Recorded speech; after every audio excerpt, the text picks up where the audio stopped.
Pour planifier un voyage magique au Walt Disney World Resort, vous écoutez Destination WDW.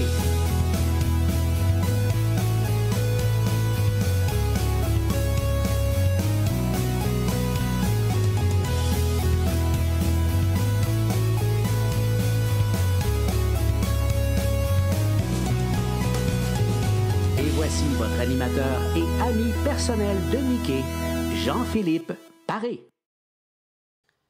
Bienvenue à Destination WDW. Un gros merci pour le téléchargement pour les gens qui nous écoutent en audio. Bienvenue aux gens qui nous regardent en direct sur la page Facebook en version vidéo.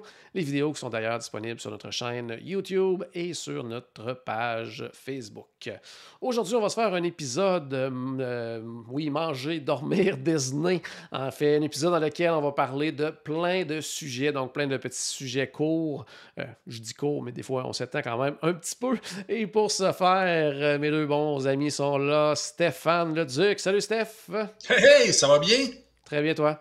Ça va super bien, on va parler de Disney, ça va faire du bien. Yes, il y a Paul qui est là également. Salut Paul. Hey, salut Jean-Philippe, ça va bien? Très bien, toi? Ça va super bien. Écoute, moi, je suis en mode plein Disney. J'ai tout fait changer mes planifications de voyage cette semaine. Mon agent, mon conseiller voyage a été d'une aide précieuse. Je l'ai fait travailler beaucoup. Mais ouais, c'est ça. J'ai été obligé de changer mes plans pour le 1er octobre. Puis j'ai bien hâte de vivre cette expérience-là. Ouais, c'est ça. Au moins, tu vas y être. Moi, ça n'arrivera pas malheureusement d'après moi, mais c'est ça, c'est la vie. Mais c'est ça, j'ai bien hâte de t'entendre jamais là-dessus. C'est sûr qu'on va en parler en long et en large lors de ton retour, ça c'est clair. Je manquerai même pas un épisode. En plus, ça va se faire tellement vite, c'est short and sweet. Je tellement pas longtemps que... Excellent. Donc, comme je te disais, aujourd'hui, c'est un manger, dormir, Disney. On va avoir plein de sujets. Vous parler tout à l'heure, on va se faire une petite visite virtuelle en France, parce qu'on avait fait il y a quelques épisodes de ça, une visite virtuelle du parc Disneyland Paris. Il nous restait un petit court moment là, de la visite du parc des Walt Disney Studios qu'on va découvrir les trois ensemble plus tard dans l'émission. On a des choses à vous parler également sur Epcot, là, des suggestions d'activités à faire en famille avec des enfants et tout ça. Mais on va débuter immédiatement avec quelques nouvelles.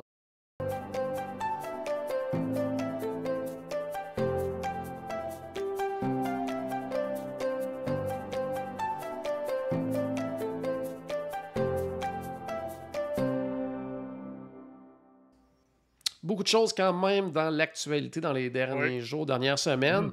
Par contre, on va s'en tenir quand même à quelques-uns, quelques nouvelles qui vont, je dirais, plus toucher justement les gens qui vont voyager, soit dans les prochains mois, quelque chose comme ça. Et on va se garder quand même un petit moment quand même pour parler également de la grosse nouvelle qui est Disney Genie, qui a été... oui, tu as le chandail, Paul, pour les gens qui nous regardent en vidéo, le chandail de circonstance. On va parler de Disney Genie. Quelque chose qui avait été annoncé là, vraiment plusieurs années quand même, là, puis qui a pris du temps à être développé, puis ça a été annoncé la semaine dernière. Ça a pas fait plaisir à beaucoup de gens. On va quand même analyser le tout, parce que, en tout cas, il y a plusieurs points de vue là-dessus. On va vous partager les nôtres. Je ne sais pas si ça va être les mêmes pour nous trois. On va en discuter tout à l'heure. Première chose, par contre, que je veux discuter avec vous, ça a été annoncé, en fait, là, cet après-midi. On s'en doutait déjà de toute façon, mais c'est au niveau de l'attraction Ratatouille qui ouvre le 1er octobre prochain. Ben, c'était confirmé par Disney, justement, qu'il va y avoir une file virtuelle pour Ratatouille. Un peu le même principe que Rise of the Resistance. Donc, il n'y aura pas de moyen de le faire autrement. Il n'y aura pas de fil standard comme on est habitué de connaître. Et ils ont confirmé que, tout comme pour l'attraction de Star Wars Rise of the Resistance, ça va être à compter de 7 heures le matin qu'on va pouvoir faire la réservation pour Ratatouille. Je sais pas, les gars, alors que le parc ouvre à 10 heures. Oui, en plus, donc quand même. Donc, ça va donner le temps en masse après ça pour aller déjeuner à l'hôtel et tout. Là. Donc, j'imagine par contre que, tu sais, veut pas, là, on approche 50e et tout ça, probablement que les horaires vont être ajustés quand même un petit peu, là, espérons-le, ça c'est clair, parce que sinon, effectivement, se lever à 7 heures pour avoir la file virtuelle alors que le parc ouvre seulement à 10 heures, ben c'est ça. On va se prendre peut-être une réservation dans un hôtel pas loin pour aller manger un matin ou quoi que ce soit. Il y a moyen d'occuper quand même ces 3 heures-là avant que ça commence. Puis je sais pas si vous avez regardé parce que Dans les derniers jours, ils ont commencé justement, parce que la semaine dernière, en fait, à faire des previews là, pour des cast members. Bientôt, ça va être les membres des VC, les détenteurs de passes annuels aussi, qui pouvaient prendre des rendez-vous là, pour les vivre en premier, en fait, voir de quoi ça va avoir l'air l'attraction de Ratatouille. Je sais pas si vous avez pris quelques minutes justement pour regarder ces vidéos-là, toi, Paul? Un petit peu, mais moi j'avais regardé des vidéos. En fait, non, j'ai pas regardé aucune vidéo cette semaine. J'avais regardé des vidéos de la version en France quand il avait annoncé que ça allait arriver à Epcot. OK. Mais depuis, j'ai regardé aucun autre vidéo parce que, ben, si c'est pas exactement la même chose, ça va être très proche. Là. Ben, en tout cas, moi, de Donc, ce que j'ai vu, là, c'est pas mal pareil. Probablement que c'est les ça. gens, les habitués du côté de Disneyland Paris vont peut-être noter quelques différences, mais je pense que c'est rien de majeur. Là, moi, je l'ai pas fait, celle en France, mais j'avais vu des vidéos aussi, tout ça, puis ça me semblait pas mal la même chose. Moi, ce que je dirais, puis je suis pas un punch, quoi que ce soit, là, il n'est pas peur pour les gens qui veulent pas le voir, mais il y a quand même des bouts de dialogue en français. Ça, j'ai trouvé quand même le clin d'œil, le fun. Là, donc, il y a des petits bouts d'animation. C'est en français. Certains personnages qui vont parler en français, d'autres en anglais. Donc, ça, j'ai trouvé le clin d'œil quand même le fun qu'ils fassent ça. Du côté de la Floride, toi, Stéphane, tu n'as pas regardé du tout, j'imagine. Tu n'es pas du genre nécessairement à voir des choses à l'avance. Là. Non, exactement, j'ai rien regardé, puis, mais c'est juste que tu parles des files d'attente virtuelles, puis je me dis, oui, de la façon que l'attraction est placée, je pense que ça serait pas vraiment optimal pour Disney qu'il y ait une longue file d'attente, un peu comme genre Flight of Passage, excusez-moi. Ouais. Fait que ça n'aurait pas de bon sens, ça serait en plein milieu du pavillon de la France. Fait que, ok, je peux comprendre ça. Je veux dire, j'ai souvent dit ce que je pensais des files virtuelles, mais j'ai hâte de voir combien de personnes à l'heure peut passer dans cette attraction-là versus justement Flight of the... Voyons. Rise of Resistance. Merci beaucoup. Un petit lapsus aujourd'hui, c'est spécial. Hein? Hey, oublier le nom d'une attraction de Star Wars, c'est pas fort de ma part, mais c'est pas grave. Fait que, non, sérieusement, c'est ça. J'ai hâte de voir si, premièrement, on va être plus fiable, sûrement. Fait que, on va voir, là, tu sais, mais j'ai bien hâte de faire cette attraction-là. J'ai bien hâte de la voir. Oui, bien hâte de voir ça. Puis, on en parlera tout à l'heure parce qu'il va y avoir une autre façon de le faire aussi que le fil virtuel, mais ça, on en parlera tout à l'heure lorsqu'on va discuter de Disney Genie. L'autre nouvelle dont je voulais vous faire part, ça, c'en est une justement qui va peut-être impacter plus les gens qui vont y aller comme dans les prochains mois, tout ça, peut-être au niveau de vos réservations de resto qui s'en viennent ou quoi que ce soit, mais c'est le retour des buffets, tranquillement, pas vite. Oh! Donc, le Boma qui a réouvert dans les derniers jours pour avoir vu un petit peu justement des reportages photos et tout ça là, de comment ça se passe. On vient de perdre notre ami Paul, j'imagine qu'il va revenir dans les prochaines minutes. Mais c'est j'allais dire, c'est très, très, très similaire à l'expérience qu'on avait auparavant. Je dirais que la seule chose, c'est que moi, je m'attendais vraiment à quelque chose de vraiment différent, là, parce que, entre autres, quand ils ont annoncé le retour là, du buffet, du cabanas, du côté de la Disney Cruise Line, bien, ils disaient que ça allait être plus mode cafétéria, là, donc qui prépare déjà des choses, qui nous les donne, ou bien que tout simplement on dit moi je veux telle affaire, puis qu'elle allait nous mettre ça dans des plats et nous servir. Je te dirais que de ce qu'on a vu, je vais rajouter Paul, désolé pour les gens qui nous écoutent en audio. C'est ça, à ce moment-là, c'est ça, le changement n'est pas majeur, je m'attendais vraiment à ça. Puis la seule différence, je te dirais, au niveau de ce qu'on a pu voir du Boma jusqu'à maintenant, c'est que les gens continuent à se servir par eux-mêmes normalement, mais il y a certaines choses comme, par exemple, il y avait des stations pour le déjeuner, entre autres, qu'on pouvait se créer notre propre omelette et tout ça. Mais là, c'est plutôt un chef qui en prépare comme plusieurs à la fois, puis qui en met sur des plateaux. Donc, ces petites choses-là, certains desserts aussi qui sont comme servis dans des assiettes séparément, mais on se sent quand même par nous-mêmes. Moi, je m'attendais vraiment à ce que ça soit plus style cafétéria, qu'on n'aille pas à toucher à quoi que ce soit au niveau de la nourriture. Fait que ça ne changera pas trop nos habitudes, fait que bonne nouvelle d'une certaine manière. C'est en plein ça. Puis tu sais, les gens qui disaient que les quelques changements qu'il y a, ben, les autres, ils trouvaient ça quand même assez positif. Bien sûr, avant chacune des sections du buffet, ben, ils ont mis des stations pour se laver les mains et tout ça. Mais c'est ça. Fait que je sais pas. C'est sûr qu'il y a peut-être certaines personnes qui vont vouloir éviter quand même les buffets pendant une certaine période en sachant justement que on se sert quand même par nous-mêmes. Puis ça sera, ça sera au choix de chacun, tout simplement, à ce moment-là. Mais il y a le Boma. Puis, dans les prochaines semaines, il y a le Crystal Palace aussi qui va redevenir un buffet. Par contre, en tout cas, dans les annonces que j'ai vues, j'ai pas vu de mention de retour de personnages, en tout cas, du moins pour l'instant. Et il y a le Biergarten aussi, de mémoire, qui est prévu là, réouvrir bientôt. Donc, ça peut être quand même intéressant pour les gens, parce qu'entre autres, le Boma est reconnu pour un des très, très, très, très bons buffets là, du côté du Walt Disney World Resort. Ouais, mais le Biergarten, là, pas de show, là. Je sais pas, ça doit être être un peu moins intéressant. Ouais, je sais pas si ça va revenir en même temps. Tu sais, ils sont. Je sais pas. Il parlait de pas de personnages, mais ça n'empêche pas les shows. Là. Ouais, probablement. Il n'y a pas besoin de distanciation physique là, pour les shows, là, mais en fait, il y en a surtout, ils sont très loin, là, mais je veux dire, c'est ça. C'est ça.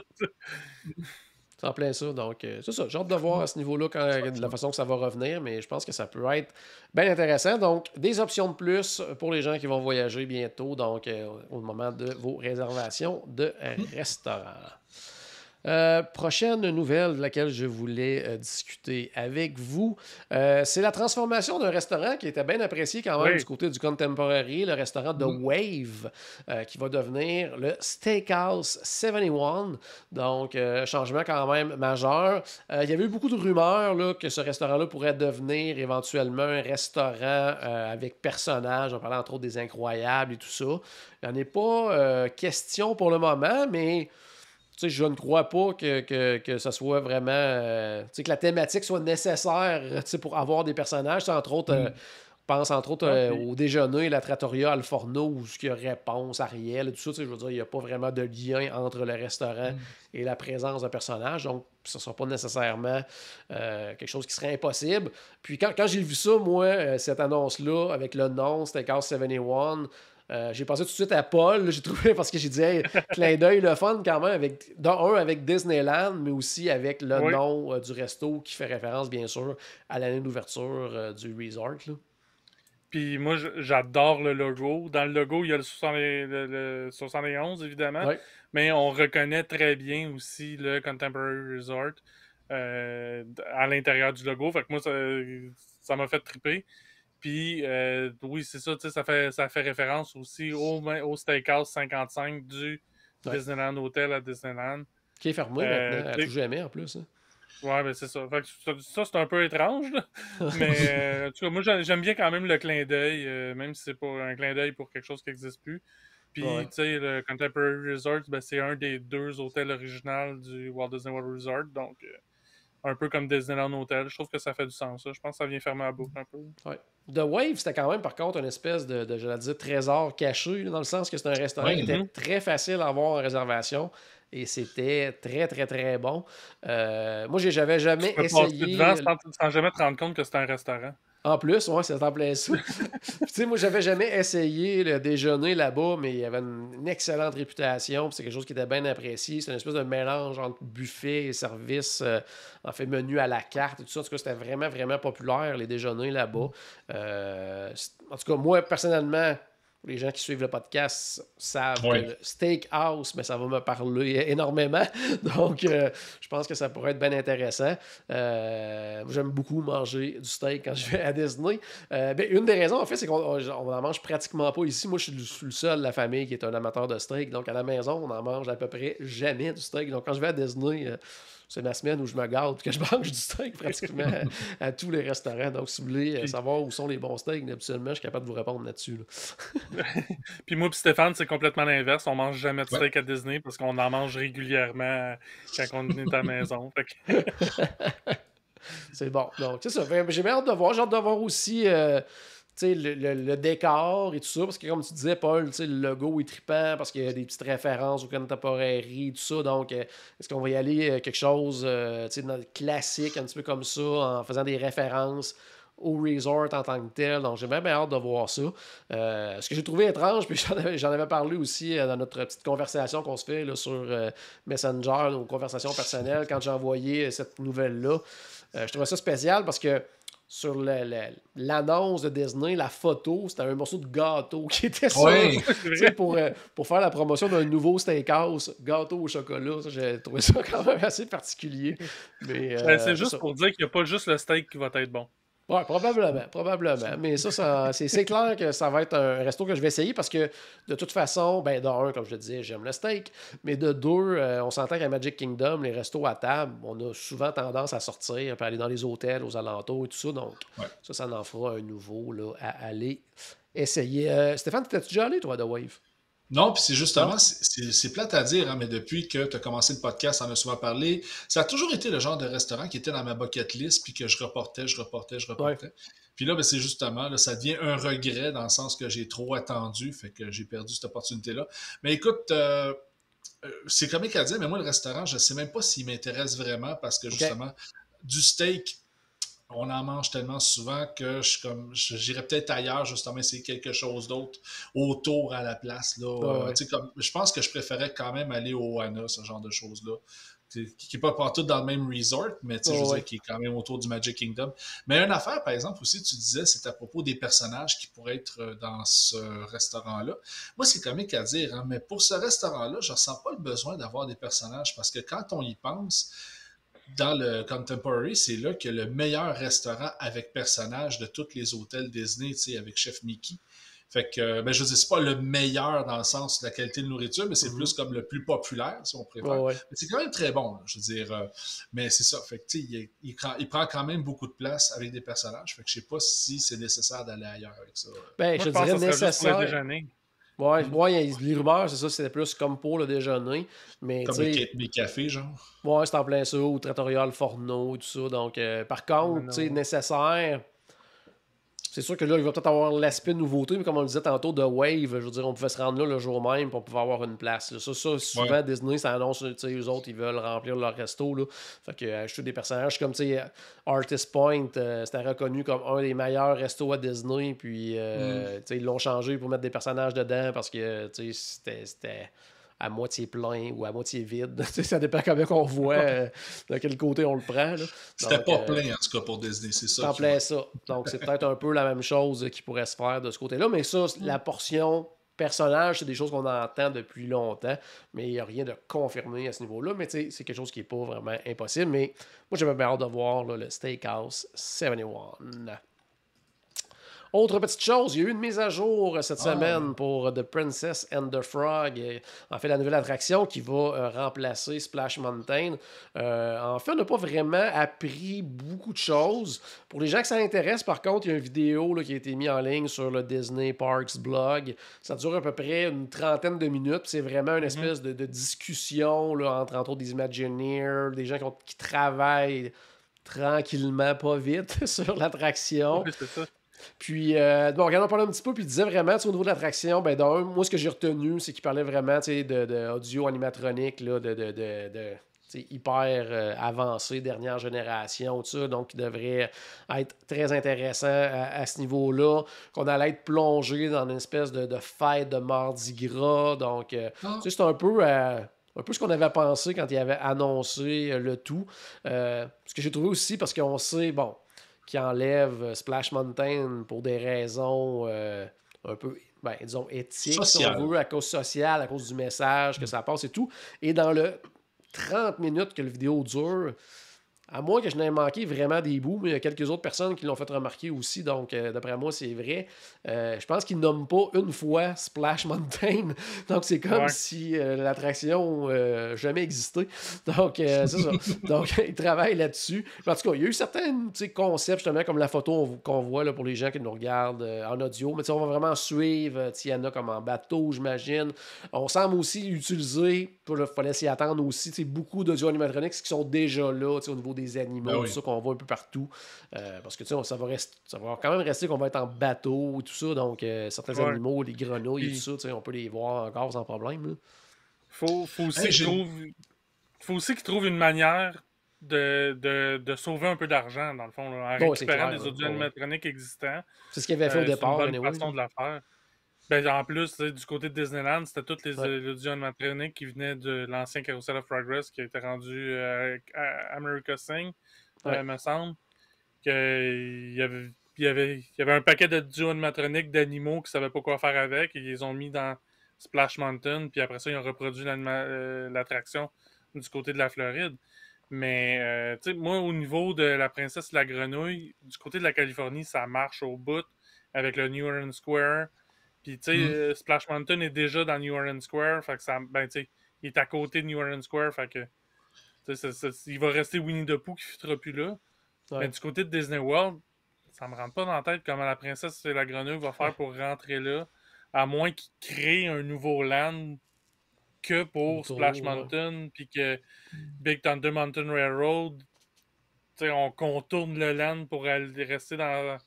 Je sais pas trop. Moi je pense qu'ils devraient faire... Tu sais, faites celui de Disneyland, attendez un peu pour celui de la Floride, puis faites... Tu sais, thématisez-le d'une autre façon, tu sais, avec un Ouais. autre... Une autre attraction, là, tu sais, quelque chose de genre... Un autre film, ou carrément une attraction pas rattachée à aucun film, là, créer une nouvelle histoire pour Splash Mountain.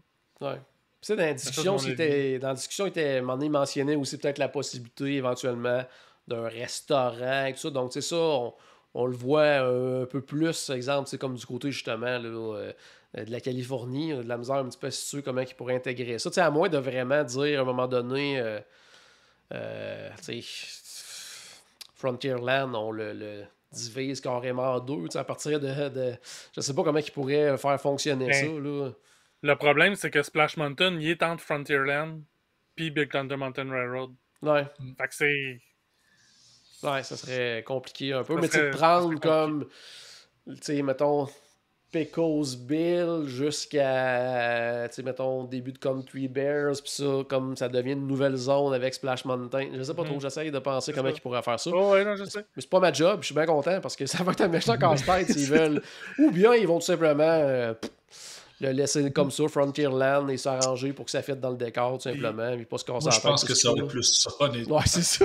On va finir comme Tu ça. sais, tu dis c'est pas ma job, puis je suis bien content, puis j'ai l'impression que les Imagineers sont pas super contents de la façon que ça a été fait par Disney non plus. Tu sais, j'ai l'impression que Disney ont annoncé on va changer pour la princesse et la grenouille, puis après ça, ils Ouais, ont on sait donné pas ça trop aux comment. Imagineers, puis arrangez-vous. Ça, c'est ça. Puis, Ça doit. puis vous avez pas de budget. Ouais, en plus. Ça va bien. Mais moi, c'est ce que je me pose comme question. Tu sais, des fois, Disney va changer une attraction à un endroit où il y avait une ancienne attraction, puis il y a souvent comme une espèce de petit clin d'œil de l'ancienne Ouais. attraction dans la nouvelle attraction. Il n'y aura pas ça là, dans celui-là. Ouais, C'est impossible. Là. Ouais. Non, ils ça, vont essayer c'est- d'effacer ça de toutes nos mémoires. là. Ouais. Les clins d'œil, ça va être genre les Weasel, là, les oui, ouais, wouhou, hé. Ouais. Ça, ça va être quelque chose de genre, là, aucun rapport avec l'histoire originale. Là. Ça sera pas Brew Bear, ni Brew Fox, ni Non, Brew non, c'est Rabbit, clair que non. Là. pas le Bluebird. Non, malheureusement, c'est ça. Ça va disparaître à tout jamais. C'est le moment. On va parler maintenant du fameux Disney Genie, ce qui a été annoncé par Disney. En fait, ce qui avait été annoncé il y a plusieurs années lors d'un D23, sans trop dire c'était quoi. Puis ça a pris plusieurs années avant qu'ils développent ça. À chaque année, ils faisaient un petite mise à jour, justement, en disant bon, on continue de travailler là-dessus, ça s'en vient. Et c'est fait, c'est annoncé. Comme on disait tout à l'heure, les réactions n'ont pas été très, très positives, ça c'est clair. Je regardais entre autres là, l'espèce de vidéo d'annonce de qu'est-ce que c'était Disney Genie sur YouTube, là, sur la chaîne de Disney même, puis il y avait quelque chose comme...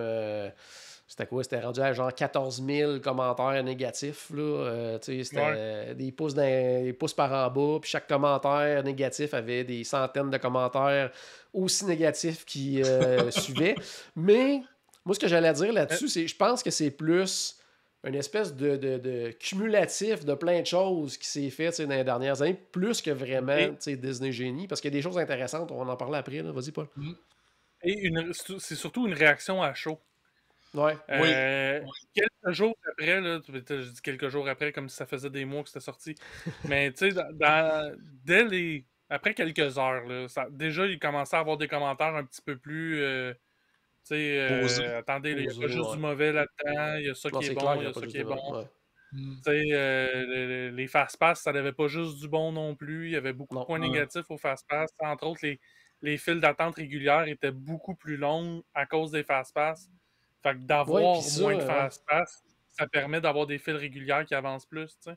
Ouais. Puis ça, c'est quelque chose justement que les gens réalisent pas souvent parce que, tu sais, oui, mettons, tu as tes 3 fast-pass dans la journée, ben ces 3 attractions-là, oui, tu vas attendre beaucoup moins longtemps que tu aurais attendu normalement. Sauf que toutes les autres attractions que tu fais dans ta journée, tu attends beaucoup plus longtemps que normalement tu aurais dû attendre. Fait qu'au final, tu n'as pas nécessairement attendu moins, tu as peut-être même attendu plus là, à la fin de ta journée. Tu sais, je pense que Et ceux sur qui tes vont être 3 fast-pass, il y avait Oui. combien d'attractions que tu voulais vraiment attendre pour les faire, là, tu sais? Bon, ouais, c'est en plein ça. Parce Là. que Puis, souvent, avec les packages, tu te ramassais avec une attraction genre, voyons, Small World, qui vaut pas la peine de prendre un fast-pass. Hein, ouais, fait c'est en plein ça. Là. Tu disais, tant qu'à en avoir, je vais en prendre une.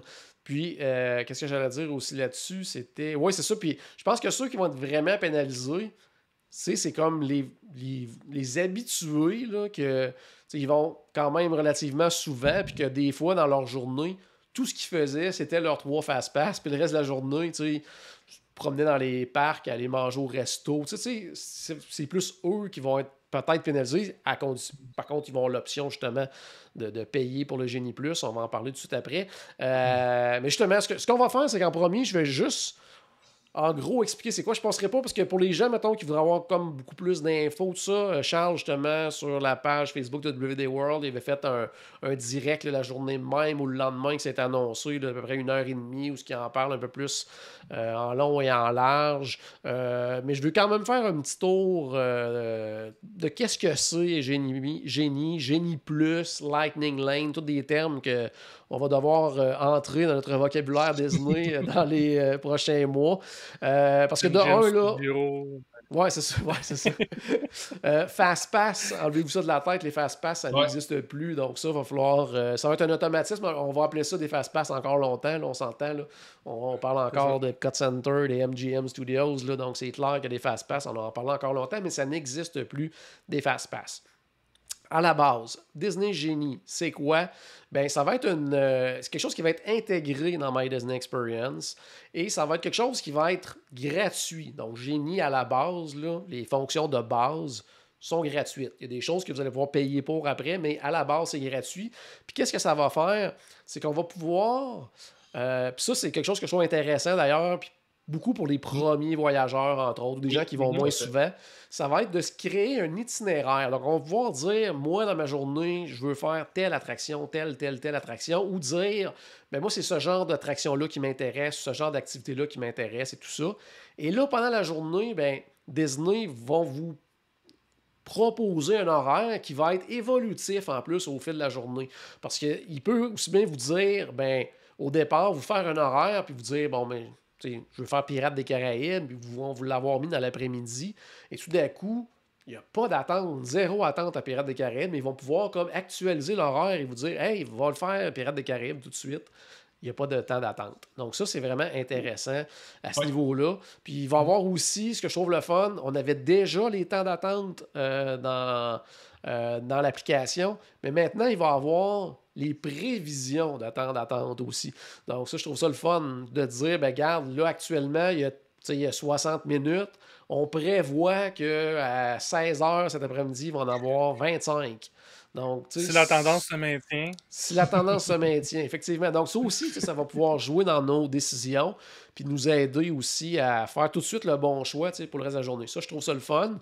Puis, il va y avoir d'autres choses aussi, là, entre autres, là, comme exemple, on veut avoir une place. On essaie d'avoir une place d'un resto, t'es pas capable, quoi que ce soit, mais il va y avoir des espèces de genre de file d'attente virtuelle aussi pour des restos. Tu sais, au cas qu'une table se libère, parce que des fois, il y a des gens qui se présentent pas ou quelqu'un avait réservé, puis finalement, tout ce qu'ils font, c'est prendre un verre, un dessert, puis ils s'en vont. Tout d'un coup, ils ont de la place. Ben, tu sais, ils vont pouvoir se réajuster en temps réel aussi, puis dire, bon, on a une table, puis à ce moment-là, on va pouvoir prendre la place. Donc, ça, ce bout-là, ça, je trouve ça quand même intéressant. On réagira. C'est positif. Oui, c'est positif. Ben, on réagira sur... Oui, vas-y. Ça, c'est le bout qu'on s'attendait. Ouais, et qu'on avait hâte que ça arrive. T'en plein ça. Ben, je dirais que les autres bouts, on s'y attendait aussi, mais on avait peut-être moins hâte que ça arrive. Mais on s'y attendait énormément. On était dans le déni. Ouais, c'est ça. Donc, là, puis je te dirais que si on compare, exemple, avec ce qui... Parce que on va en parler de Disney Genie Plus, je vais te dire tout de suite, puis je dirai ma comparaison après. Mais donc, Disney Genie Plus, ça, c'est quoi? Ben, ça va être à l'intérieur de Disney Genie qui, lui, est à l'intérieur de My Disney Experience. Ça va être une espèce d'ajout qu'on va pouvoir faire à ce moment-là.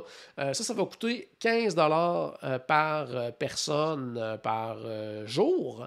Puis, ça va donner accès à ce qu'avant, on appelait des Fast-Pass ou les Fast-Pass Plus. Donc, des files d'attente qui vont s'appeler maintenant les Lightning Lane.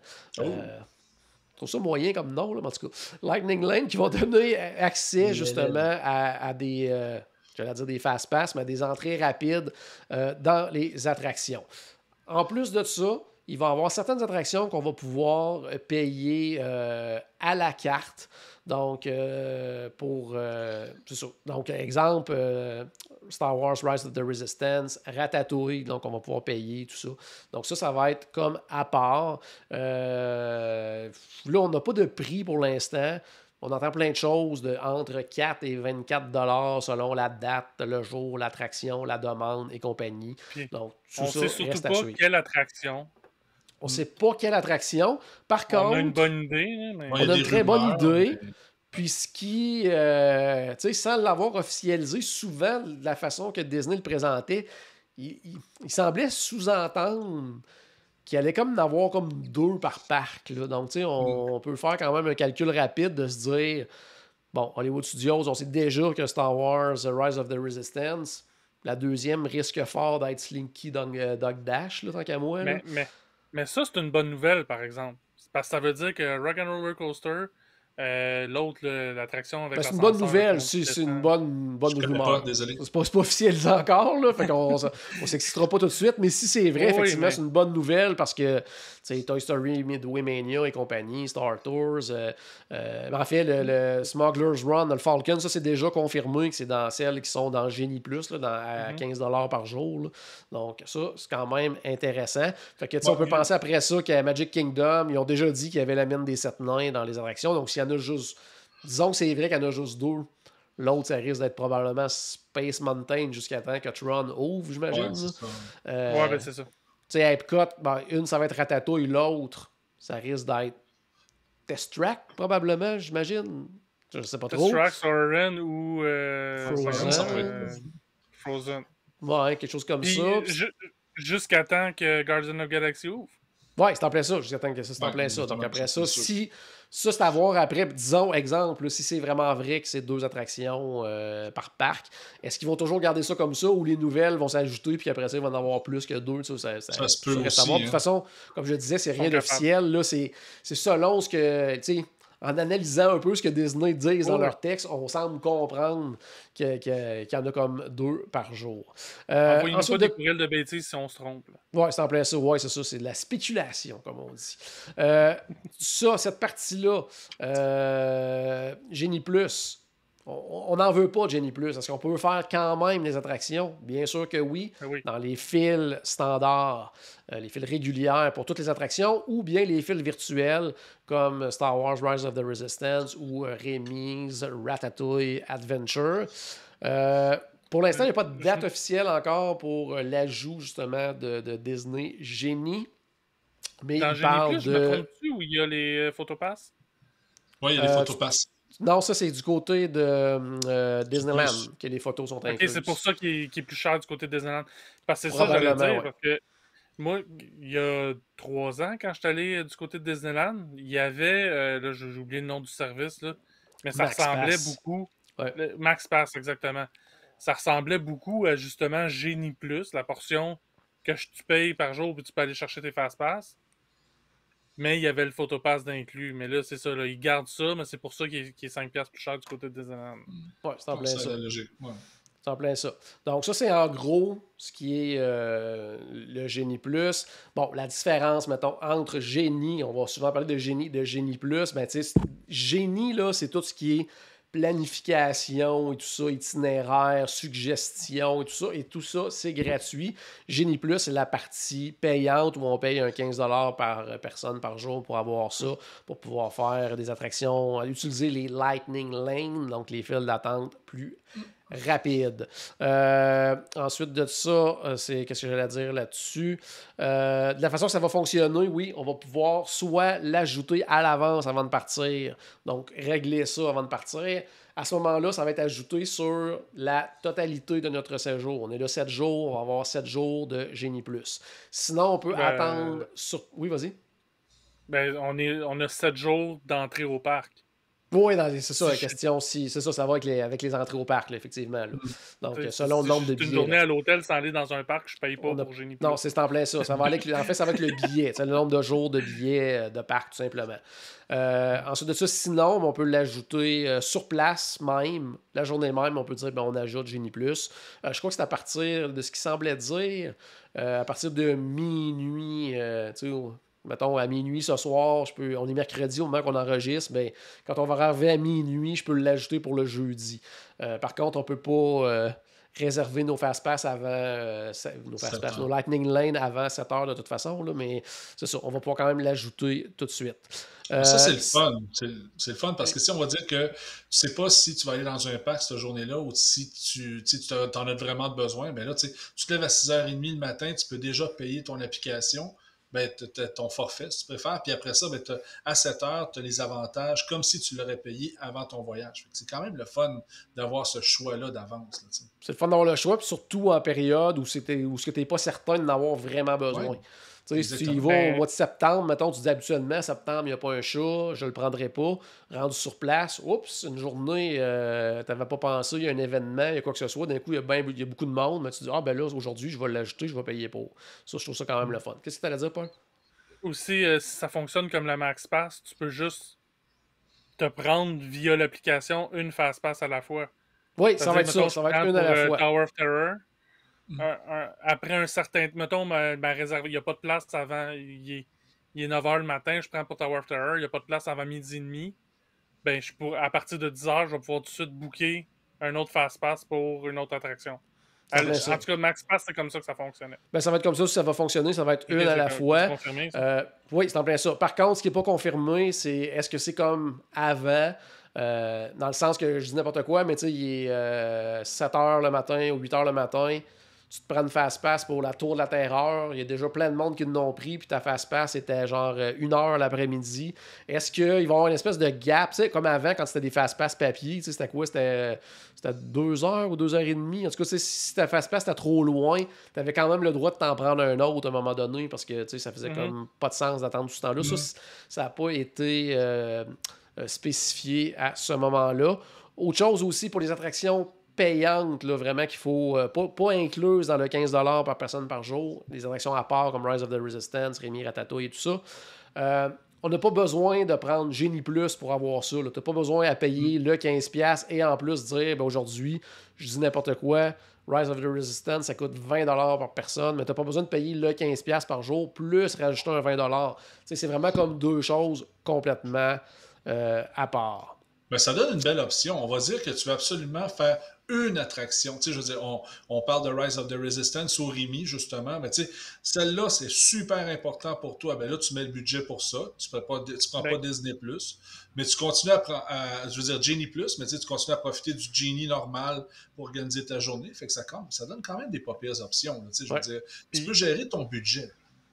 Puis d'ailleurs, on en parlait avec Rise of the Resistance, avec les files d'attente virtuelles.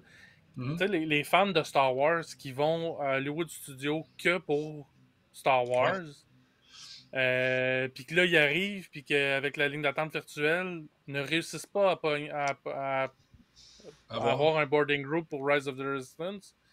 Ben là, il y a une option de, gars, t'es là que pour ça, paye, tu vas aller la faire. Là. Il y a une option mais il n'y a pas plus de place. Non, ça c'est sûr. Il faut que tu te lèves à 7 h du matin. C'est ça. S'il passe 15 000 personnes dans la journée, ben il n'y a pas 15 000 plus les Lightning Lanes. Là. Il y a 15 000. Là. Fait que maintenant, combien ils vont en laisser à tous versus combien ils vont mettre de Lightning Lanes.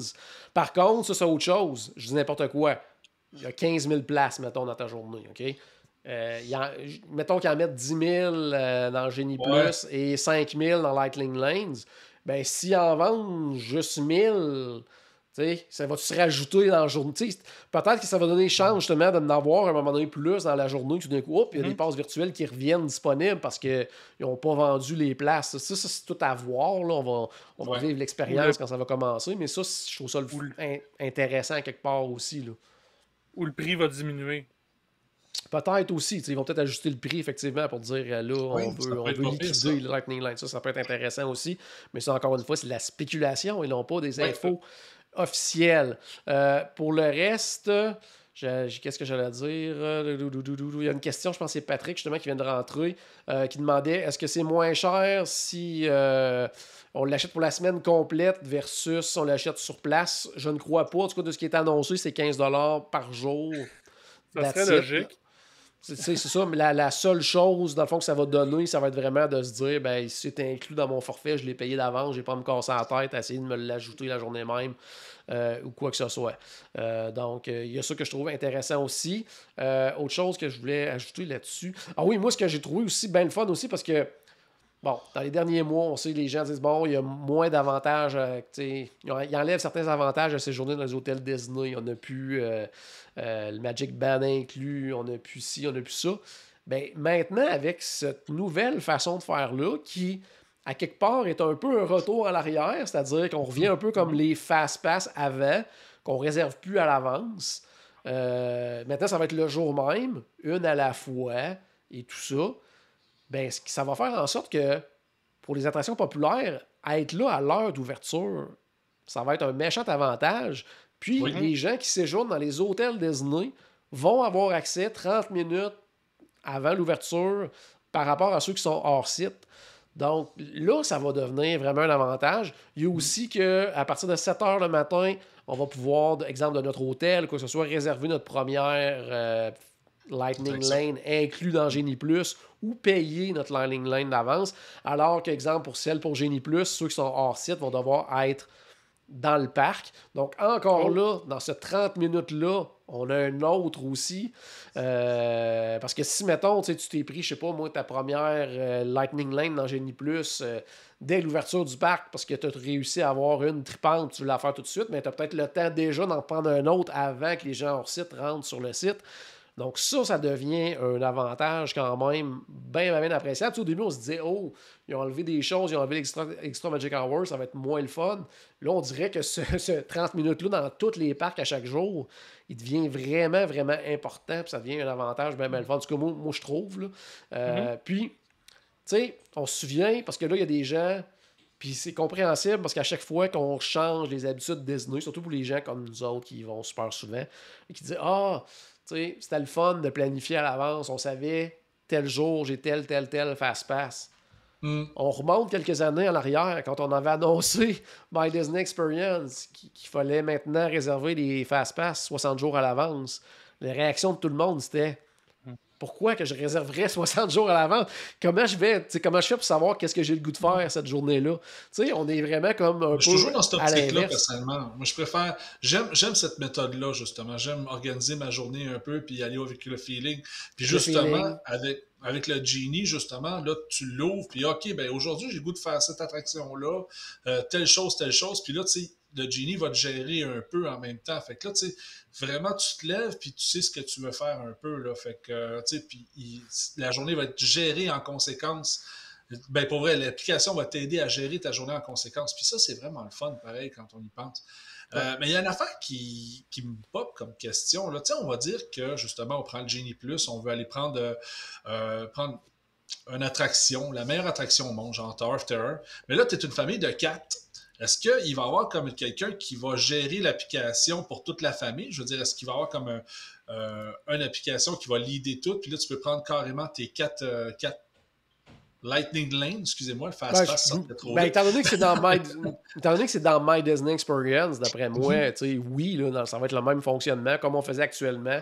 Tu réservais tes Fast Pass pour la famille. Si tu veux en prendre juste pour 2, puis 2 autres personnes vont faire autre chose, ben ça va être possible aussi à ce niveau-là. Là. D'après moi, même chose aussi, les Lightning Lanes, c'est clair aussi que pour ça, pas obligé que ce soit tout le monde qui les prenne non plus, les payantes, parce que sais, dans une famille de 4, tu peux être 2 sur 4 qui n'ont pas la taille requise pour le faire non plus. Tu sais, à un moment donné, il y a ça aussi. Là. Fait que, puis il y avait une question, puis ça, j'ai pas la réponse, une question de Louis qui nous écoute en direct, qui demandait, bon, exemple, je prends Rise of the Resistance, l'attraction est down, puis c'est fini pour la journée. Est-ce que je suis remboursé? Ça, on n'a pas la réponse, mais j'ai l'impression, étant donné que c'est dans l'application et tout, il va y avoir quelque chose de prévu pour ça, là, tout simplement. Là. Est-ce qu'ils vont t'offrir une alternative? Est-ce qu'ils vont te rembourser tout simplement direct dans l'application? Ça reste à voir, j'imagine. Je sais pas, même à la limite, est-ce que le paiement se fait au moment où tu embarques dans la file? Je sais pas, tu sais, c'est pas fou, ça. comment ça se passe à ce niveau-là. On va le vivre quand ça va commencer, mais c'est pas dans les réponses que Disney... En tout cas, moi, je l'ai pas vu dans les foires aux questions, que ce soit officiel de Disney. J'ai pas vu cette info-là. Mais bref, il n'y a pas juste du mauvais dans cette histoire de non, c'est sûr que, tu sais, le mauvais, à quelque part, c'est d'avoir à payer pour quelque chose qui était inclus avant dans notre billet. Qui était acquis, tu sais. C'est ça qui était acquis. Par contre, il aurait pu aussi dire... Génie Plus, tout le monde là, mais on monte les billets de tout le monde de 15-20$ par jour. Là. Ouais, c'est sûr. Puis, le pire, c'est que probablement que la réaction aurait été moins forte parce que les gens auraient dit ah, oui, bon, il y a une hausse de billets de Disney, on est habitué, ça monte à toutes les années. Elle est plus importante que les autres années, mais on va faire avec. Alors que là, il y a des gens qui sont vraiment comme ah, ben moi, c'est terminé, là, c'est trop, tout ça, mais. C'est pas obligatoire de prendre Disney+. Il y a des moments de l'année qu'on n'aura pas besoin. Moi, sincèrement, il y a des moments que... Des fois, je prenais mes fast-pass parce que j'en avais, puis des fois, j'y allais même pas dans ma journée faire mes fast-pass parce que j'étais passé avant dans la journée, puis oh mon Dieu, 15 minutes d'attente, je vais aller la faire. Quand c'était le temps de faire ma fast-pass, je l'avais déjà fait l'attraction, je me disais, oh finalement... j'irai pas. Tu sais, je me la gardais en me disant si je veux la faire une deuxième fois. Ou, tu sais, à quelque part aussi, ce qui était, je trouve, moins intéressant aussi, c'est vu qu'on réservait tous nos 3 fast-pass d'avance longtemps, ben, une fois que nos 3 fast-pass dans la journée étaient utilisés, tu sais, t'étais à Magic Kingdom, il te restait le Speedway, là. C'est pas mal ça qui restait, là, je veux dire. Tu sais, Filar Magic. On en prendre une quatrième, tu veux dire? Hein? Ouais, d'en prendre un autre après. Alors que là, ben, la journée même, on va peut-être avoir des belles surprises des fois, là, puis se ramasser avec... même plus tard en journée, c'est hey my god, il reste de la place pour Big Thunder Mountain. Puis, à l'époque des fast-pass, parce qu'on revient, c'est ça, on revient un peu à ça, à l'époque des fast-pass en papier quasiment. Ouais. Puis j'en prenais 5, 6, 7 par jour des fast-pass. Puis ça allait bien. Le gros avantage par rapport à cette époque-là, c'est que j'ai pas à courir d'un bout j'ai pas à courir d'un bout à l'autre du parc pour aller chercher un fast-pass pour Space Mountain. Alors que j'ai un autre fast-pass au même moment que je suis en train de courir pour aller chercher à Space Mountain, j'ai une fast-pass du côté Splash Mountain. Tout à fait, tu sais, puis en plus on remonte, puis là je veux terminer, puis ça fait longtemps qu'on parle de ça, puis il nous reste encore beaucoup de choses à faire aujourd'hui. Mais dernière chose là-dessus aussi, j'allais dire, tu sais, on remonte aussi justement en arrière, au moment des fast-pass en papier. Ben, tu sais, un parc comme Magic Kingdom, là, je veux dire, t'avais quoi comme fast-pass? Space Mountain, Splash Mountain, Big Thunder, c'était pas mal ça. Haunted Mansion des fois. Ben, puis Pirates, il n'y avait pas de fast-pass à l'époque. Ça a été ajouté quand c'est arrivé avec My Magic Plus. Jungle Cruise, ça peut-être qu'à un moment donné, il y en avait. Mais tu sais, Epcot... Jungle Cruise, oui, il y en avait. Ouais, c'est ça, hein. Epcot, il faudrait que je fouille, j'ai toutes mes vieilles cartes à quelque part là, de fast-pass, j'ai collectionné à cette époque-là. Mais tu penses à Epcot, là, t'avais Test Track, Soarin', Mission Space, c'était ça les fast-pass. Là. Je veux dire, il n'y avait pas d'autres. Tu sais, maintenant, à peu près tout une fast-pass. Là. Donc, tu sais, il y a ça aussi. Fait que, tu sais, on va. Au niveau de l'attente, moi, tu sais, il y a des attractions, ça ne m'inquiète pas. Là. J'ai l'impression qu'on va attendre moins pour certaines attractions. Là, parce que. Tu sais, s'il faut que je paye un peu plus cher, mais que je profite un peu plus de mes vacances, ça va être à y réfléchir. Honnêtement, là, tu sais, moi, je suis dans l'optique que j'ai hâte de l'essayer pour vraiment voir si je vais apprécier. Parce que, tu sais, on ne l'a pas encore vu aller, là, tu sais, mais je sais pas, tu sais, il y a comme un petit doute encore en moi, mais j'ai vraiment hâte de voir comment ça va aller parce que je suis pas mal sûr que Disney va tout faire, justement, pour nous faire moins passer de temps dans les files d'attente pour nous faire aller dans les restaurants, dans les magasins, de toute façon. Donc, puis, au départ, justement, au départ, ça ne sera pas comme ça, mais l'application aussi est pensée pour qu'à un moment donné, qu'il y ait des fils comme virtuels partout, là. Ouais. ça, je pense, ça va être un point majeur aussi le jour que ça va arriver. Là. De ne pas avoir à attendre nulle part, là, de juste dire, moi j'embarque dans une file virtuelle pour telle attraction, puis je peux aller faire autre chose pendant ce temps-là. Puis ça, à un moment donné, ça, je pense que ça va être intéressant aussi. Là. Les plus gros line-up, ça va être pour acheter un popcorn. Là. Ouais. Le Starbucks va quadrupler Le Starbucks, ça sera pas drôle. C'est en plein ça. Ouais. Donc, ça fait le tour pour les nouvelles. Donc, on va aller maintenant faire un petit tour dans les parcs.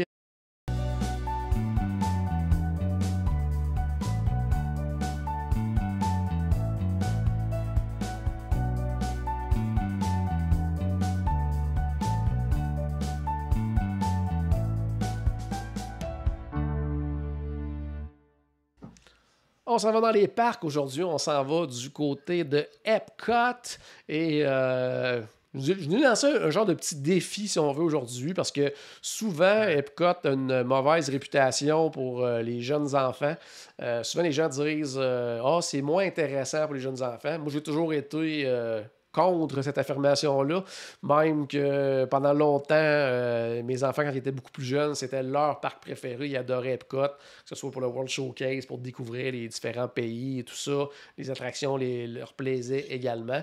Donc, je dis quand même lancer un petit défi à savoir, à proposer des activités à faire avec soit des enfants en famille, tout ça, mais des activités qu'on ne pense pas nécessairement a priori, là, pas, exemple, aller dans Frozen Ever After, là, quelque chose de un peu plus différent. Puis, Paul, tu vas être le premier à nous proposer quelque chose. Puis, c'est quelque chose qui est nouveau en plus. Là. Donc, ça, c'est le fun. Ben, puis c'est un gros défi pour moi en plus, parce que n'ayant pas d'enfant, c'est quelque chose que je ne me suis jamais posé comme question. Fait qu'il a fallu que je fouille un peu sur Internet, puis justement, je suis tombé là-dessus. Effectivement, quelque chose qui est nouveau, ça s'appelle Finding Dory. Finding Dory's Friend à Fantastic Scavenger Hunt. Donc, c'est une chasse au trésor à l'intérieur du pavillon de Living Sea, parce que moi, je l'appelle encore comme ça. The Seas with Nemo and Friends pour les gens qui vont chercher sur la map, là, qui sont moins nostalgiques que nous. Donc, on va se promener après avoir fait l'attraction avec Nemo, évidemment.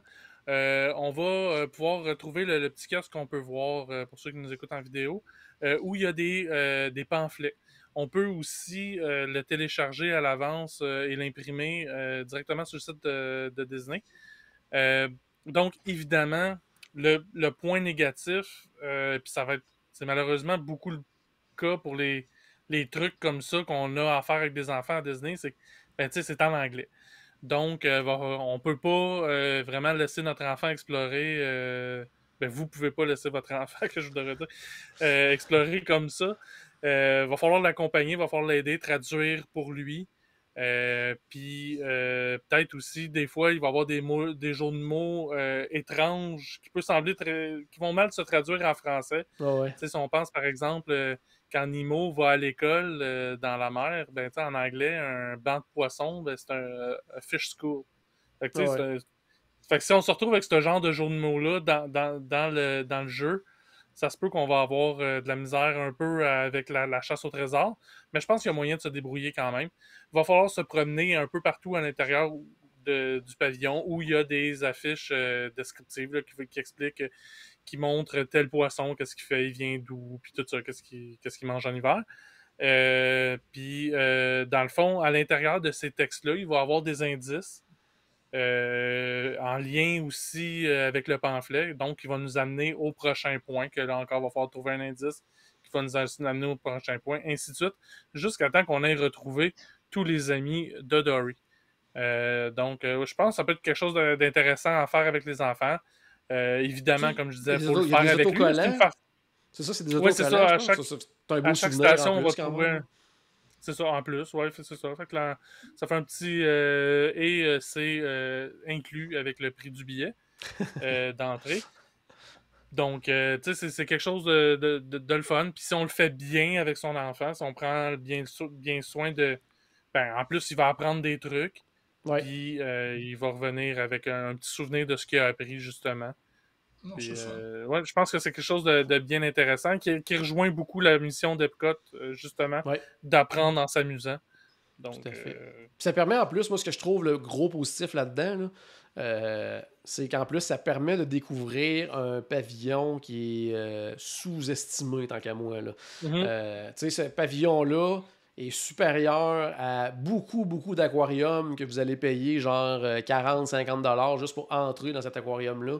Il y a autant, sinon plus, de choses à faire dans le pavillon de Seas with Nemo and Friends, des fois que dans certains aquariums. C'est vraiment, si vous prenez le temps de monter au deuxième étage, de visiter tous les bassins, d'aller dans les petites salles où on peut voir, essayer des trucs, tout ça. Il y a vraiment beaucoup de choses à faire. Puis souvent, c'est une attraction un pavillon, plutôt qu'on va faire l'attraction de Nemo, on ressort, on part. Donc, si on prend le temps de rester, souvent on va se rendre compte que ça fait un méchant bout que tu es dans le pavillon. Parce que, il y a plein de choses à voir. Puis plus on reste longtemps, plus on va pouvoir assister à différentes démonstrations. C'est en plein ça. Par des animateurs, avec les manatis, avec des plongeurs, les manatis, qu'il y a quelqu'un qui va venir nous parler, nous expliquer pourquoi ces manatis-là sont maganés comme ça. Il va y avoir quelqu'un qui va faire des interactions avec les dauphins. Il va y avoir un plongeur qui va monter dans la chambre de décompression, des trucs comme ça. Donc, plus on reste longtemps, plus on risque de rester longtemps, finalement. Tout à fait. C'est comme un casino. qui coûte moins cher, mais qui te rapporte peut-être moins aussi là, quand tu sors. Ça dépend des jours. Puis en fait, c'est un pavillon qu'on sous-estime tellement que même l'activité de Stéphane est aussi en lien avec ce pavillon-là. Donc, quand même. Oui, exactement. Ben oui, écoute, ben oui, moi je pensais à Turtle Talk with Crush parce que c'est pour une attraction avec des jeunes enfants, c'est vraiment le fun parce que c'est une attraction interactive. Alors là, c'est tout simplement qu'on va parler avec Crush. Puis c'est comique autant que les enfants embarquent facilement avec la discussion. Puis l'animation est super bien faite. Oui, c'est vrai. Puis écoute, c'est drôle, c'est le fun. Puis tu sais, même j'avais été avec Félix, puis Félix adore justement les films de Pixar, de Nemo et de Dory. Puis justement, là, il arrive, il peut parler quand même avec Crush, puis tu sais, il parlait pas vraiment anglais, mais pourtant, tu sais, il y avait quand même du fun avec l'interaction, tout ça, puis c'est comique à dire, mais c'est comme un peu magique, parce que ils se rendent compte que c'est pas juste un film, là, ils se rendent compte qu'il y a une interaction, puis c'est vraiment agréable, tu sais, c'est une belle attraction. Puis tu sais, tu parlais tout à l'heure que c'est un pavillon on voit pas souvent, qu'on parle pas souvent, mais c'est comique, hein, mais de la façon qui est placé, c'est comme facile de passer, tu sais, puis de s'en aller ailleurs. Il est comme drôlement placé. Puis pourtant, tu sais, il y a beaucoup de monde qui vont commencer leur journée avec Siren ou quelque chose comme ça, puis on passe carrément devant. Mais pourtant, je sais pas pourquoi, il est facile à passer, ce pavillon-là. Parce qu'en sortant de Land, ils tournent vers Imagination, on peut pas leur en vouloir. Ouais, ils se perdent là, sûrement. mais sérieusement, c'est ça, c'est des belles attractions. Puis, tu sais, là, je parle de Turtle Talk, mais il y a aussi, tu sais, l'attraction de Nemo. À moins que ça soit celle de Jean-Philippe, puis je lui vole, là. Non, c'est pas en lien avec ça. On va sortir du pavillon pour mes suggestions de mon côté. Mais pour les jeunes enfants, sérieusement, là, il y a beaucoup de choses à faire. Fait que, tu sais, tu disais que c'était comme un défi pour les jeunes enfants être cop. C'est pas vraiment un défi, il faut juste prendre le temps de bien se renseigner. Puis je pense qu'il y a des choses super intéressantes. Oui, surtout, c'est parce que je pense que c'est souvent quelque chose que les gens disent parce qu'ils l'ont entendu, mais qu'ils n'ont pas vraiment vérifié nécessairement qu'est-ce qu'il y avait à Epcot. Puis c'est des choses à chercher. Puis de plus en plus, de toute façon, quand on pense maintenant au World Showcase avec Frozen, avec Ratatouille qui s'en vient, tout ça, les personnages à rencontrer, ça c'est clair que maintenant, là, il y a beaucoup d'activités à faire. Moi, ma suggestion, mais c'est quelque chose que j'ai quand même relativement souvent parlé. Puis pour les gens qui nous regardent en vidéo, ça donne que je n'ai retrouvé un à la maison. Fait que je voulais en profiter pour le montrer également pour les gens qui nous regardent en vidéo. C'est les fameux passeports du World Showcase. C'est vrai. Ça, c'est vraiment, vraiment trippant. Je vais essayer de vous le montrer pour les gens. Ça ressemble à ça. Ça ressemble vraiment comme à un vrai passeport. Là. Désolé pour les gens qui nous écoutent en audio. Vous irez voir peut-être les images sur la page YouTube ou sur la page Facebook. C'est un petit passeport. Ça ressemble vraiment à un vrai de vrai passeport. Ça coûte un prix. Mais il n'est pas vaccinal. Non, il n'est pas vaccinal, celui-là. Il coûte à peu près une dizaine de dollars. Puis, ça vient avec des autocollants. Vous voyez comme à l'intérieur, là, il y a des timbres, des choses qu'on peut coller comme ça. De la façon que ça se passe, on se promène d'un pavillon à un autre dans le World Showcase. on s'arrête à un des pavillons Kid Scott. Ils vont nous... pour les gens qui nous regardent en vidéo, ça va être ici, dans ce coin-ci, ils vont écrire le nom de l'enfant dans la langue du pays. Ils vont étamper comme un vrai passeport. On va mettre l'étampe en lien avec le pays. Là, c'était des Duffy. Je ne sais pas si c'est encore des Duffy maintenant. Mais on a tous les pays comme ça. On a des petites places aussi pour prendre des notes si on veut s'ajouter des petits faits, quoi que ce soit, ou faire... on veut avoir des autographes, des cast members, n'importe quoi. On peut les ajouter à ce moment-là. Dans certains pavillons aussi, ils vont nous remettre des espèces de petites cartes avec une carte du pays, avec des fun facts aussi également là, sur le pays, sur, exemple, la population, le type de monnaie utilisée, toutes des choses comme ça, les langues officielles dans le pays. Donc ça, c'est encore une fois, on entre dans l'optique d'Epcot d'apprendre et tout ça, mais c'est vraiment trippant aussi parce que d'une place à l'autre, ben, l'enfant, justement, ben, a un contact avec un cast member qui va parler d'une autre langue, apprend comment son nom va s'écrire, peut s'arrêter aussi, puis souvent, veut pas dans ces stations-là, Kid Cot, ils ont des petites activités aussi, souvent, des dessins à faire, des choses comme ça. Donc, ça permet justement à l'enfant de faire ça pendant que peut-être que le parent, lui, est dans une tournée du Snack Around the World ou quelque chose, ou Drink Around the World. Ça, un enfant, c'est moins responsable un peu, là, mais ça peut se faire quand même. Donc, c'est pour ça qu'il y a deux parents. C'est pour ça qu'il y a deux parents, effectivement. Mais c'est une façon, justement, d'apprécier The World Showcase, de le faire découvrir à vos enfants. Puis peut-être de passer un peu plus de temps que vous l'auriez peut-être fait sans ça dans des pavillons qui ont, exemple, pas d'attraction ou quelque chose comme ça, là, que c'est juste boutique, spectacle, des choses comme ça. Ben, avec ça en plus, ben, pendant que l'enfant complète ça, ben, vous pouvez prendre le temps de plus découvrir de votre côté le pavillon. Puis des fois, ça va amener l'enfant aussi peut-être à vouloir en apprendre plus sur le pays. Puis c'est de là, après ça, ben, on est au Japon, ben, allons faire un petit tour dans le musée à l'intérieur, au fond de la boutique. Allons, ça permet justement... Ne serait-ce que pour garder l'intérêt de l'enfin pour faire le tour du World Showcase. En plus, oui. Tout à fait, ou faire un demi-tour une journée, un demi-tour l'autre, ou peu importe. Il y a des moyens de le faire aussi de façon à ce que ce soit vraiment agréable en famille. En tout cas, j'espère que ces petits trucs-là, ces petites activités-là vont vous aider dans un futur séjour. On continue à jouer dans les parcs, mais cette fois-ci, on change de continent. On remonte à quelques épisodes. On avait fait une visite virtuelle grâce à notre ami Sylvain de Disneyland Paris. Donc, il nous a filmé pendant une journée sa visite dans le parc de Disneyland Paris. Il avait également filmé les Walt Disney Studios, mais pour une question de durée d'épisode, on s'était dit qu'on se garderait ça pour une autre fois. Ben, c'est en plein ça qu'on va aller faire immédiatement. Je vais aller un petit peu baisser le son ambiant avant de vous embarquer dans notre visite virtuelle. Donc, aucun de nous trois n'avons mis les pieds de façon réelle dans ce parc-là. On va le découvrir avec vous. Si vous n'avez jamais non plus visité les Walt Disney Studios, on dit souvent que c'est un parc qui se visite en une demi-journée, quelques heures seulement, qui va prendre l'expansion, qui va devenir beaucoup plus gros, plus intéressant de ce qu'on entend. Donc, bien hâte de voir avec vous de quoi le parc a l'air. Donc, on y va immédiatement. Première chose qu'on voit, c'est que ça semble, la première fois quand c'était à Disneyland Paris, on allait passer à travers l'hôtel, mais là, on tourne à la gauche immédiatement, puis les deux parcs semblent vraiment voisins, un peu comme la Californie, un petit peu, là. Ça semble vraiment collé. Sauf qu'au lieu d'être face à face, ils sont comme côte à côte, disons. C'est en plein ça, oui. Ouais. Donc, pour les gens qui nous écoutent en audio, là, de loin, en tout cas, là, quand on arrive à ce parc-là, ça fait penser à un petit look, justement, peut-être Hollywood Studios. On voit justement la fameuse tour avec les oreilles, qui était la Airfield Tower à l'époque à Disney's Hollywood Studios, qui a été retirée dans les dernières années. Puis j'ai cru voir au loin aussi le chapeau, fait que Stéphane, on voit la pointe. Là.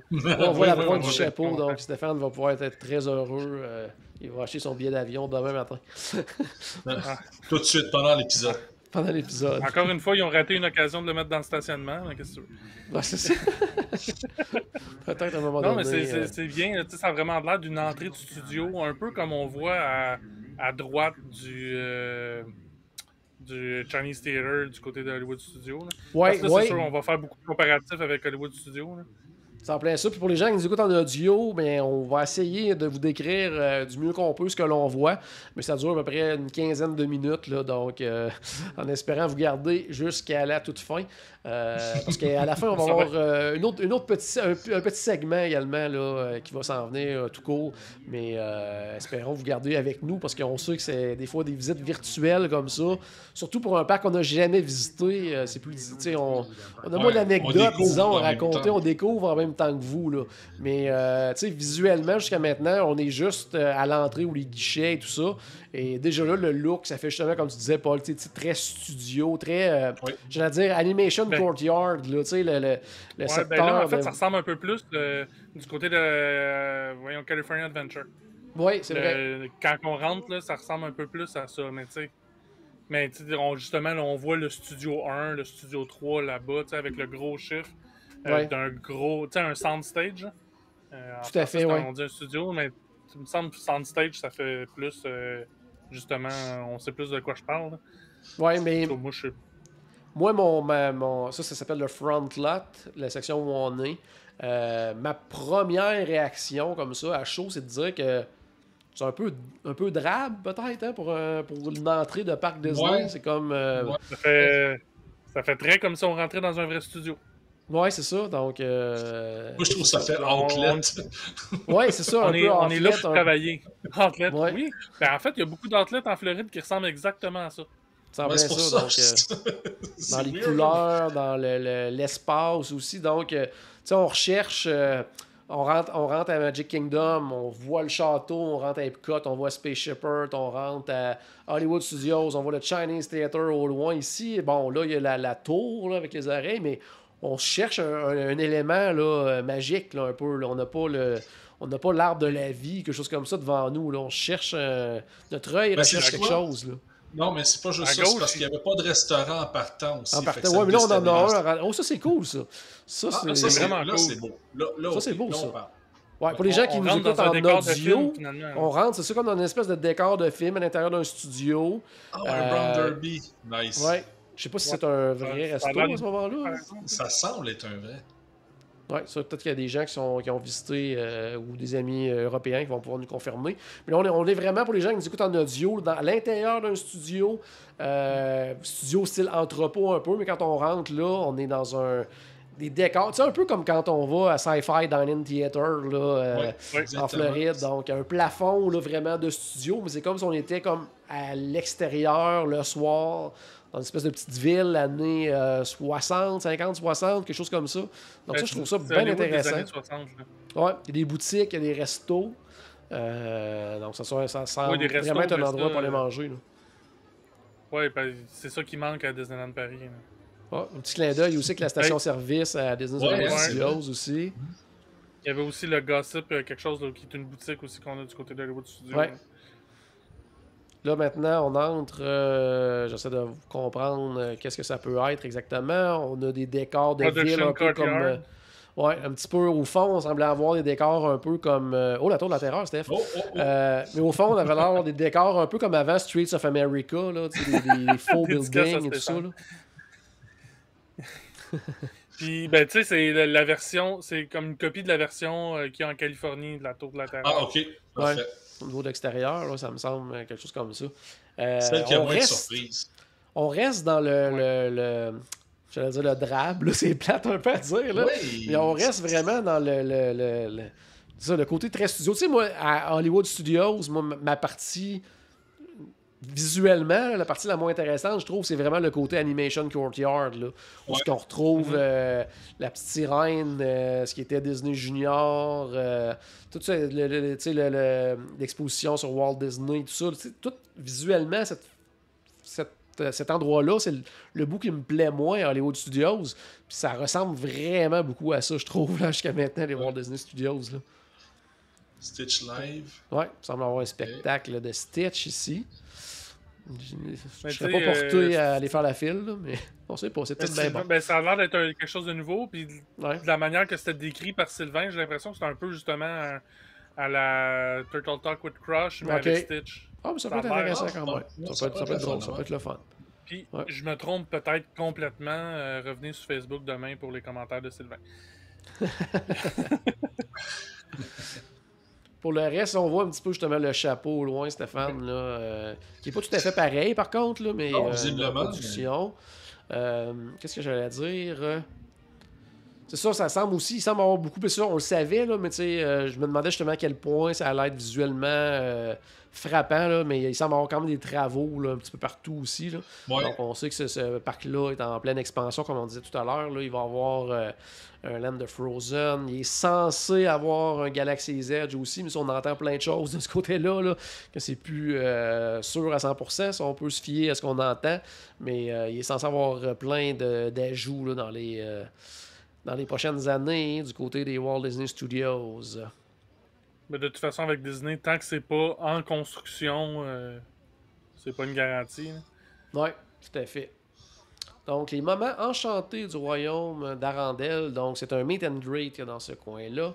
Quand je disais tout à l'heure, là, les Streets of America, ce qu'on vient de voir à gauche, là, c'est ce que je voulais dire. Là, ça ressemble beaucoup à ça. Donc, on peut rencontrer... J'imagine Animation Celebration, je sais pas si avant c'était un endroit où on pouvait apprendre à dessiner des personnages ou quoi que ce soit. Là, vite comme ça me sonne comme ça. Peut-être que je me trompe, mais là, c'est un endroit pour rencontrer les personnages de la Reine des Neiges. Ça j'ai hâte de voir ça. Ouais. Ah, le chapeau, c'est même pas une boutique de pins en plus. Là. Ça semble être seulement une petite déco. Pas trop déçu? Donc ça s'est tourné il y a quelques semaines. En fait, quand on avait fait la première partie là, sur Disneyland, ça venait d'être tourné quelques jours auparavant. Donc ça remonte à quelques semaines au niveau de cette visite-là. C'est quelque chose pour Radiator Spring à gauche. Là. Il y avait comme le hubcap. Là. Ouais. Ouais. Magic Theater. Animagic, il me semble. Oh, Animagic. C'est là qu'il y a... Filar Magic, peut-être. Filar Magic, ouais. Ah non, Filar Magic, c'est pas... ils l'ont pas mis dans le Tomorrowland. Là. La dernière fois qu'on a visité, on se demandait ce que ça faisait là. Là. Ouais, c'est vrai, t'as raison. Ouais. Non, c'était des selfies avec personnages. Ouais. Ça doit être un meet and greet d'habitude, mais là, avec la COVID, c'est juste des selfies. Probablement, oui. Ah, les tapis volants. Les tapis volants, avec les... C'est le fun, le background du tapis volant, par exemple. Au Soviet. Ouais. C'est sûr que ça fait... le soir, c'est comme justement à la Brunante. Là. La Brunante, ça, pour nos amis français, c'est au coucher du soleil. Mais, ouais, est-ce qu'ils disent ça eux aussi? On pourrait leur demander dans les commentaires. Oh, le Crush Coaster, ça c'est une attraction qui m'intéresse grandement. Ça, on en dit du grand bien, en fait, cette attraction-là. C'est une petite montagne russe, là, bien tripante, là. Donc, c'est comme c'est un Wild Mouse ou... je sais qu'en tout cas, le véhicule semble comme tourner sur lui-même. On va d'avant, reculons. Donc, je sais pas si on va voir à un moment donné... peut-être notre ami Sylvain, le connaissant, il va sûrement attendre qu'il se passe quelque chose. Il nous a fait un petit montage même là, pour nous montrer. Ok, ouais. C'est cool ça. C'est vraiment le fun. On l'a pas vu spinner, là, mais je peux très bien l'imaginer. Hein. Ouais, je sais pas, c'est probablement que ça spinne, quelque chose comme ça. Donc ça, c'était à confirmer. Ici, c'est un peu comme les Aliens Swirling Saucers là, du côté de Hollywood Studios. Là. Ou sinon, celui justement à Radiator Spring à Californie. Ouais. Comment ça s'appelait déjà, celui avec Matter, justement? Là, ça c'est le 4 roues rallye, celui-là. Ouais, c'est ça, celui avec Matter, Jamboree. Ça fait tellement longtemps que je suis pas allé. Moi aussi, ça fait un petit peu.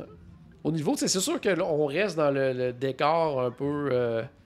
j'allais dire un peu simpliste, là, dans le sens de ce qu'on voit, de ce qu'on a vu comme de Cars et tout ça. J'ai plus l'impression d'être comme à l'hôtel Art of Animation qu'être dans un...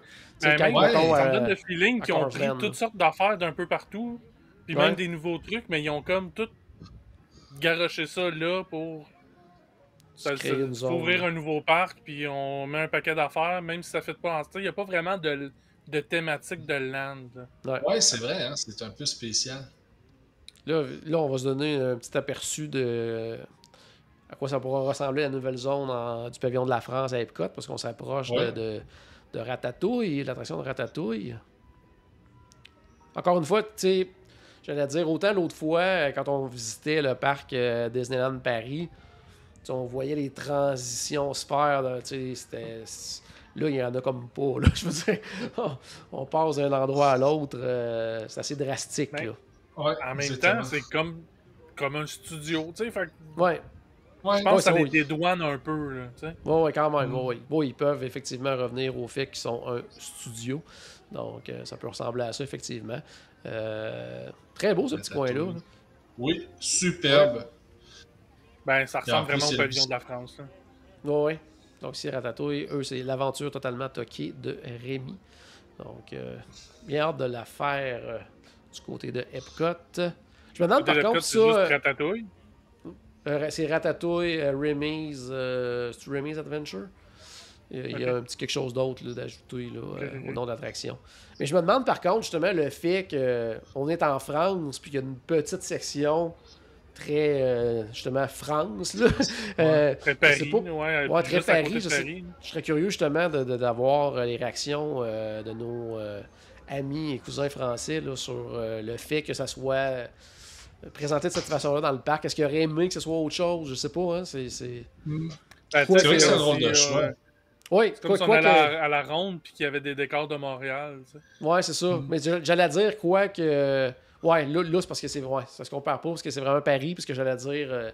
Tu sais, quoi qu'à Epcot, il y a le pavillon des États-Unis, mais tu sais, c'est pas Orlando, là, je veux dire. Tu sais, c'est quand même autre chose qu'une représentation de Paris, quand même, alors qu'on est à Paris, là, donc.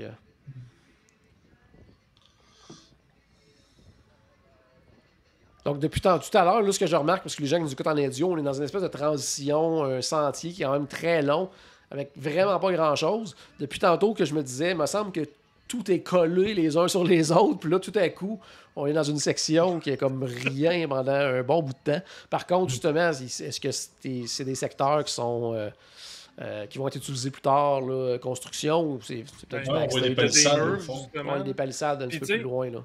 Là, c'est un peu drôle. On a comme un véhicule qui semble venir comme du film Cars, mais on a passé la section qui était comme plus Cars.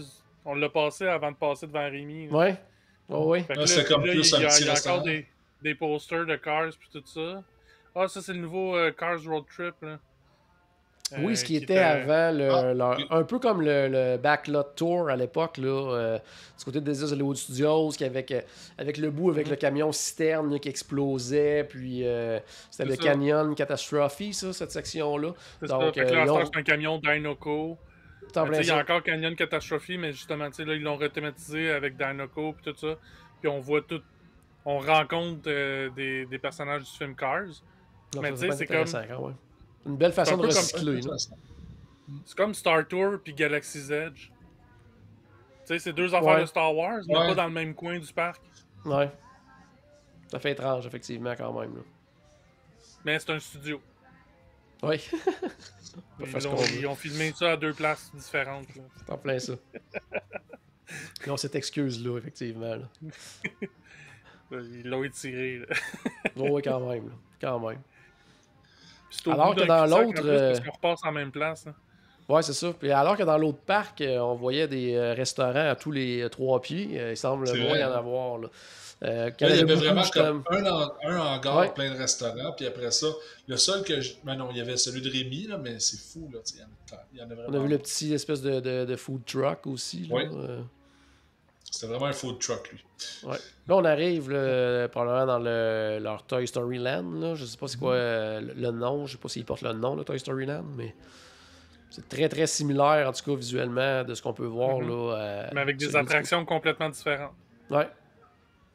Oh, avec une tour de la terreur qui est... de côté. De côté, là. Qui jure un peu dans le décor, mais on est dans un studio, encore une fois, Paul.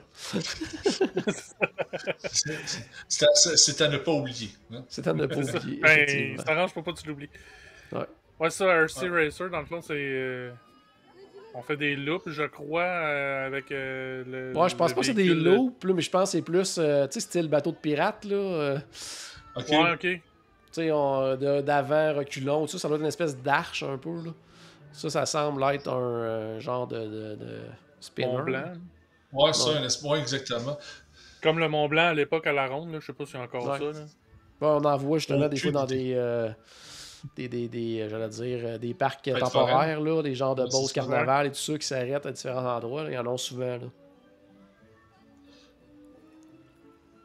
Donc, ça fait Donc- juste tourner en rond, puis monter, puis descendre. Là. Ouais, ça me plaît Ok, ça. ouais, je viens de voir le haut de l'attraction avec le RC Car, là, qu'il faisait pas une loupe, là, où il manquait un bout de track. Là, s'il faisait Le une loupe. parachute drop, donc ça, il nous monte en haut, il nous laisse retomber en parachute. Une espèce de mini tour de la terreur, si on veut, une introduction à la tour de la terreur pour les plus jeunes, j'imagine. En tout cas, visuellement, je veux dire, ça ressemble énormément là, au Toy Story Land de la Floride quand même. Là. Ouais, ben Ouais, tu sais, les entre attractions. autres, les clôtures, pis ces trucs-là, tu sais, avec les Think Toy, puis tu sais, pour faire Toy Story, ben tu sais, ils ont pas réinventé la roue, là, pour faire Toy Story Mania, pas Toy Story Mania, mais pour faire Toy Story Land, Ouais, visiblement, ils se sont inspirés de ce qui avait été fait du côté des studios. tant bien ça. Tour de la terreur qui est quand même belle. Là. J'aime bien ça, ce petit look-là. Là. Mhm. Elle a l'air pâlotte, par exemple. Elle est comme plus beige. Ouais, mais j'ai l'impression que c'est pour pas qu'elle joue trop, justement, quand on la voit d'ailleurs dans le parc, puis Ouais, probablement, ouais. pour essayer de la camoufler un peu plus. Tu sais, du côté de Disney World, cette couleur-là, pour qu'elle se marie bien avec le pavillon Pavillon du Maroc. là. Parce qu'on la voit de l'autre côté du World World Showcase. Showcase. Fait que, pour que ça ait l'air d'un bâtiment du Maroc, ils l'ont fait cette couleur-là. Là, mais... Oh, ici un petit preview de qu'est-ce que ça va être, l'expansion Arendelle. du monde d'Arendelle. Eux, c'est le Toy Story Playland que ça s'appelle. Donc, ici, ça va être. Découvrir des nouvelles aventures, qui est comme dans le fond, un concept art du parc en général. Là. Donc, il semble quand même être beaucoup plus grand que ce qu'on vient de visiter. Ouais, c'est ça. Ensuite de ça, un Avengers Campus également du côté de évidemment. Paris. Fait que si on C'est se fie des au passé... attractions différentes, par contre. Ouais. Mais si on Puis, se fie je au sais pas passé... s'ils vont transformer la Tour de la Terreur. Excuse-moi, Stéphane. Pas trop. Non, j'étais pour dire, en tout cas, pour les concept art, en tout cas, si on se fie au passé, c'est sûr que le parc ne ressemblera pas à ça. Ouais, c'est va ça, être parce que photo. c'est assez rare là, que c'est identique. Mais c'est ça, pour le Oh, Stéphane, il Avengers t'applaudisse. Campus, Non, je sais pas s'ils c'est vont ça. refaire la Tour de la Terreur. Ouais, c'est ça, je sais avec- pas si. Mais j'aime Parce l'entrée, que je trouve ça beau. Ouais, c'est cool. Mhm. Parce que du côté de Disneyland, avec les Guardians of the Galaxy, là, c'est vraiment le fun là, pour la rethématisation qu'ils ont fait de la Tour de la Ouais. Terreur. Là, c'est vraiment bien fait. Je veux pas qu'ils fassent ça du côté de la Floride, mais c'est bien fait du côté de Disneyland. Puis je verrais bien ça. T'sais, surtout s'ils mettent un Avengers Campus à côté. Ouais. En fait, ça a l'air d'être ça, l'Avengers Campus. Là. Enfin, j'y ai Donc, demandé, là. Ouais, tu C'est vois ça. le Web Slingers Spider-Man Adventure, là, donc la même attraction du côté de la Californie, qui n'a pas de très bons commentaires jusqu'à maintenant pour cette attraction-là, mais Ah non? je l'ai jamais fait. Non. Donc, Ça va peut-être être dans une deuxième phase qui ferait la Tour de la Terreur à ce moment-là. Là. T'sais, l'inverse de ce qu'ils ont fait en Californie, commencer Ouais. par peut-être. la Tour de la Terreur transformée, puis après ça, l'Avengers Campus, là, ils feraient l'inverse. Au loin, on voyait justement les parachutes là, Ouais. du Toy Story Playland redescendre. Ah, c'est cool. Mais tu sais, j'en reviens un petit peu, même commentaire qu'au début, tu sais, ça reste un peu Le drabe, studio. là, comme, tu sais, ça reste, c'est ça, au niveau look, là, c'est pas wow comme les autres parcs Disney, là, tant qu'à moi, là. Mm. Ouais. Puis, tu sais, devant la Tour de la Terreur, tu vois, depuis qu'on est devant, là, on dirait que tout est comme tassé sur nous autres. Là, tu sais, on dirait qu'il Ouais. n'y a pas d'espace. Ça, je te disais C'était tantôt, juste tu sais, c'est pas- comme tout est collé, puis tout d'un coup, on arrive à une place où il n'y a comme plus rien, là, ça faisait un petit peu étrange. Là, la Ouais. statue de Walt et de Mickey, quand même. C'est vrai, il l'a pas dans Disneyland de l'autre côté. Du Ouais. côté de Disneyland Paris, là. Il Ouais. me semble qu'on l'a pas vu, en tout cas. Non, tout ce que j'ai pas souvenir, effectivement. Fait que c'est quand même cool qu'il l'ait mis là, finalement. La statue Ah ouais. Partners. Ouais, très très cool. C'est bizarre d'avoir comme rien en arrière, par contre, là, c'est comme...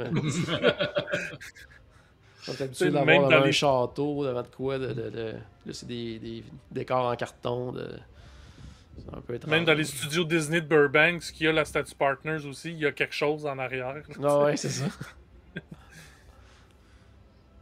Puis là, on retourne dans la même... Oh, dans pendant les laquelle on est restaurants. rentré. Là. C'est la même ou c'est une autre? Ça m'a Bonne l'air d'être question. la Ouais, même. c'est la même, oui, effectivement, avec Ouais. le garage et tout. Là. Mais j'aime bien ce petit concept-là, par exemple, d'une place intérieure comme ça. Là. Je trouve ça cool, Ouais. ça, par exemple. C'est vraiment le fun. Ben, tu sais, c'est ça, du côté de Disneyland Paris, il y a plus souvent du temps froid. Fait Ouais. que j'ai l'impression que c'est pour ça qu'il y a plus d'espace intérieur, un peu comme il y avait les passages là, derrière Main Street. Là. Oui, Ouais. oui. Ça Super, permet donc d'avoir on du ressort stabilité. et c'est terminé pour cette visite. Donc merci encore une fois notre ami Sylvain Oui. de nous avoir filmé, de nous avoir permis justement de visiter de façon virtuelle les deux parcs. Juste un petit instant, je vais remonter le son tranquillement, pas vite, afin de passer au prochain et dernier segment.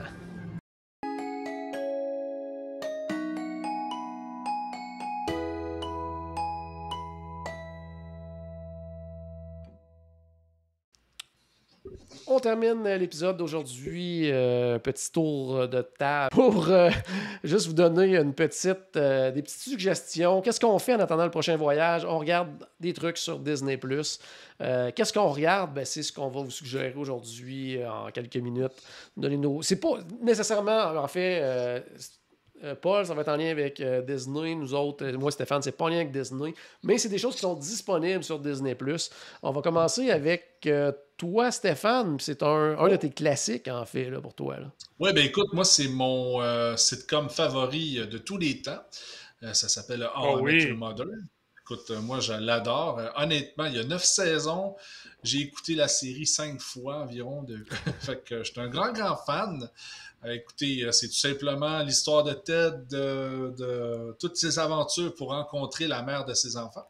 Alors, c'est vraiment très drôle. Mais par exemple, c'est peut-être pas nécessairement pour les jeunes enfants. Alors, c'est vraiment plus axé sur un public adulte. On va dire ça gentiment comme ça. Alors, c'est juste au cas où. Alors, mais c'est vraiment très drôle. Alors, moi, si vous aimez rire, c'est vraiment la place. Mais sinon aussi, ça, c'est dans la partie Disney Plus de Stars. Puis, justement, dans Stars, il y a beaucoup de films, surtout des années 90 et 2000. Puis, quand on prend le temps de s'amuser à regarder les films, la disponibilité dans Stars, on se rend compte qu'il y a beaucoup de films qui peuvent nous ramener dans la nostalgie. Autant que, tu sais, Disney+, il y a la partie nostalgique, là, je veux dire des films de Disney, mais la partie Stars aussi, il y a des choses vraiment très intéressantes, puis ça vaut la peine d'être vu. Ouais. How I Met Your Mother, est-ce que toutes les saisons sont disponibles sur Disney+? Oui. Oui. OK, c'est bon. Les Moi, 9. je n'ai parlé à Stéphane cet après-midi quand il m'a donné son choix, là, mais Ouais. je n'ai jamais vu How I Met Your Mother, puis je suis un amateur de sitcom. Ben Par oui. contre, à chaque fois que j'en ai vu, j'ai pas été porté à vouloir l'écouter parce que, comme je disais à Stéphane, je dis, moi, les sitcoms avec des décors en carton, là, j'ai toujours eu bien de la misère avec ça. Là. À part Seinfeld, là, que j'aimais bien gros quand j'étais plus jeune. Là. Mais ça reste que des espèces de trucs avec rire en canne devant des décors en Ouais. carton. Là. J'ai toujours eu de la difficulté. Mais beaucoup de gens en parlent en bien de cette série-là. À un moment donné, je vais peut-être m'essayer, là, à un moment donné, d'écouter cette série-là. En Juste général, 3 fois, je l'écoute. OK, c'est bon. en général, tous les gens qui ont aimé la série Friends, Ben, tu moi, sais, j'aimais dans pas les années- Friends, moi. Fait que, moi non plus, c'est ça le pire. OK. Il a fallu que je me tape 4 saisons avec mon épouse pour me rendre compte que j'aimais pas ça, mais j'ai essayé. Tu sais. bon, mais c'est vraiment, How I Met Your Mother, ça, quand vous voulez. Parfait. Paul, de ton côté, là, c'est vraiment en lien avec Disney, c'est Behind the Attraction. Ah non, je voulais parler de la semaine en Earth, moi. OK. Ouais, tu en as déjà parlé Non, l'autre non, fois. c'est parce que Tu l'as écouté, Jean-Philippe là? en a parlé l'autre fois, puis je l'ai fini en fait semaine dernière, donc Très bon, ouais, je l'ai tout réécouté. Non, moi, c'est ça, Behind the Attraction. On en parlait aussi la dernière fois, comme quoi que ça venait de sortir, puis qu'on voulait en parler. Je vous ai aussi dit que la plupart de mes suggestions, moi, allaient être des documentaires. Et effectivement, c'est une très belle série de documentaires avec 10 épisodes de 35-40 minutes, ça varie. Il y en a même qui vont jusqu'à 45 minutes. Et c'est qu'on passe ce 35 à 45 minutes-là à parler d'une attraction, mais de tout. On part de l'idée de départ, de la conception avec des des images d'archives, de la construction avec encore des images d'archives. Parce que quand on parle de Jungle Cruise, ben, tu sais, on parle de la construction finalement de Disneyland. Là. Donc, c'est vraiment, on remonte à loin.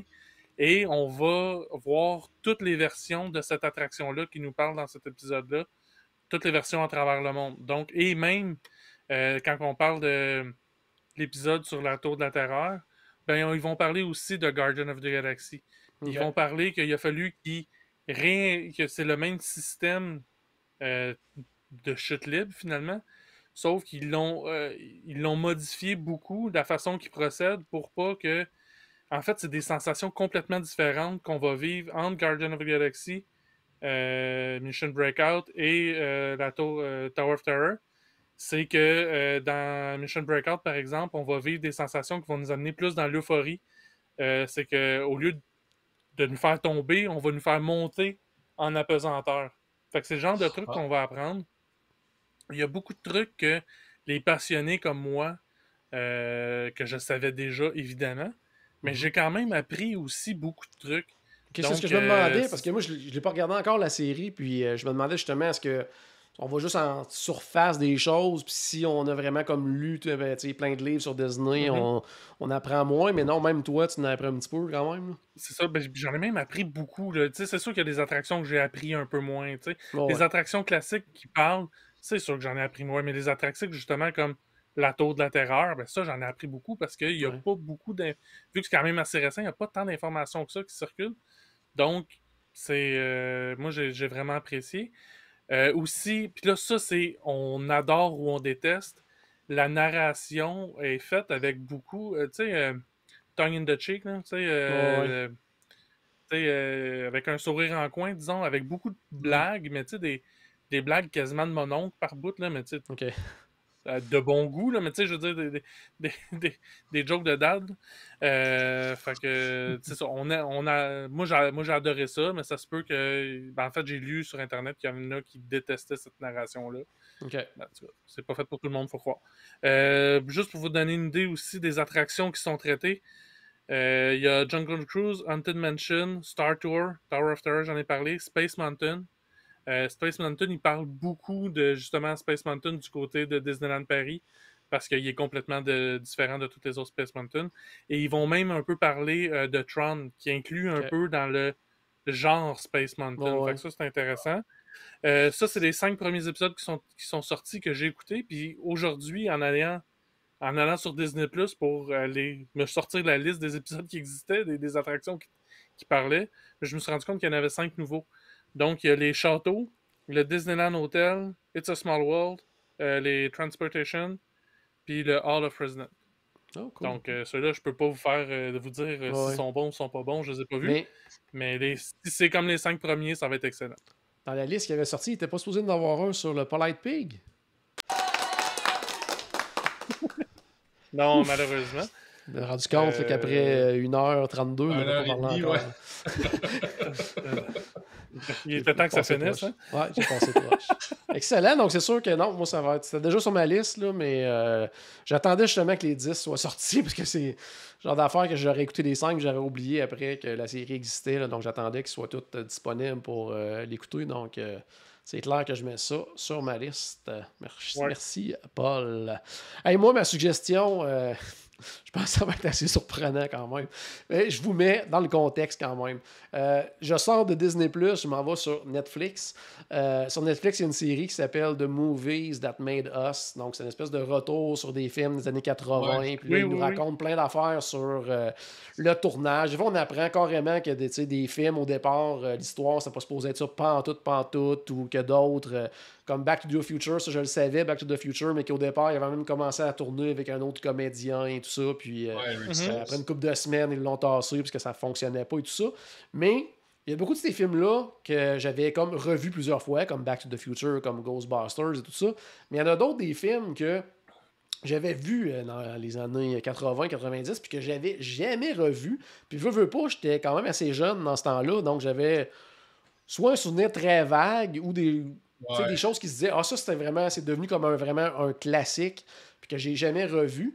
Et à la suite de ces visionnements-là, j'ai eu le goût, justement, d'en réécouter d'autres, puis il y en a qui sont disponibles sur Disney+. Puis, ça va être très curieux comme suggestion, mais j'ai réécouté Pretty Woman.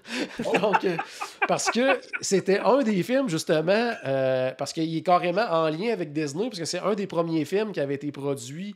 De mémoire, c'était avec Touchstone à ce moment-là, qui était comme l'espèce de studio plus adulte de Disney. Puis, tu sais, dès le départ, il disait, comme dans la série, justement, de Movies That Made Us, que tout le monde était très surpris au départ quand le scénario avait été comme accepté par Disney, parce que c'était vraiment pas Disney, parce que c'était ça mettait en vedette une prostituée, ça parlait de drogue et tout ça, et même qu'au départ, le scénario était beaucoup plus dark, parce que ça finissait pas du tout comme le film un peu à la Cendrillon que Pretty Woman est devenu par la suite. Donc ça m'a vraiment... Tu sais, je l'avais vu une fois quand j'étais tout jeune, donc je me suis dit, je vais le réécouter. Puis finalement, bon, oui, c'est devenu un classique du genre, mais je pense qu'il y a eu tellement de films de ce type-là par la suite que tu fais comme, bon, tu sais, on l'a vu 10 000 fois, mais c'est comme un peu le film qui a fait découler toutes les autres. Donc, j'ai trouvé ça quand même intéressant de le voir. Puis, j'ai aussi découvert, tu sais, à cette époque-là, bon, j'étais beaucoup plus jeune ou ça, mais je me souvenais qu'à l'époque, il y avait un gros buzz, justement. On découvrait à ce moment-là Julia Roberts, puis effectivement, dans ce film-là, elle est phénoménale quand même. Donc, c'était le fun de revoir ça aussi d'une autre façon. Puis, j'ai trouvé ça vraiment quand même le fun, justement, de voir avec maintenant des yeux d'adulte. Puis, tu sais, ma suggestion, c'est pas nécessairement Pretty Woman, mais c'est justement d'aller revoir justement ces films-là des années 80, comme tu disais, Stéphane, qui sont disponibles sur Star. Je regardais tantôt, tu sais, il y a les Aliens, il y a les Die Hard qui sont disponibles sur Disney+. Donc, tu sais, le meilleur film de Noël. Meilleur film de Noël, effectivement. Puis, tu sais, The Fly, qui a eu célébré l'anniversaire, justement, dernièrement. Donc, tu sais, allez voir. Puis, tu sais, il y a un film, peut-être, que vous n'avez pas vu depuis extrêmement longtemps. Puis, regardez-le de nouveau. Puis, après, je suis allé voir pour le fun parce que je me disais, tu sais, il parlait beaucoup à l'époque de la performance de Julia Roberts. Puis, est-ce qu'elle a gagné quelque chose par rapport à ça? Puis, il y avait eu, je pense qu'elle avait gagné au Golden Globes, mais pas aux Oscars, mais il y avait eu certaines nominations. Ce que j'avais trouvé très étrange après avoir vu ce film-là, c'est que ça avait gagné un prix Pretty Woman aux Kids Awards. Ça, c'était à quel point le buzz du film était gros à ce moment-là, mais après avoir écouté, j'étais là. OK, c'était quand même assez étrange qu'elle ait gagné aux Kids Awards parce que ça traite quand même d'une prostituée qui est engagée par quelqu'un. C'est dans le temps qu'il n'y avait pas d'âge pour les films aussi, peut-être. Là. Probablement, donc c'est ça. Donc, mais c'est ça, sans que ça soit Pretty Woman, peut-être aller voir justement ancien film, il y a Tommy justement qui dit j'ai recommencé à écouter Roger Rabbit, ça c'en est un justement là, que ça fait une éternité que j'ai pas vu puis qui est disponible. Donc, mais ça, c'est le genre de film que j'ai peur parce que j'ai un bon souvenir de ce film-là.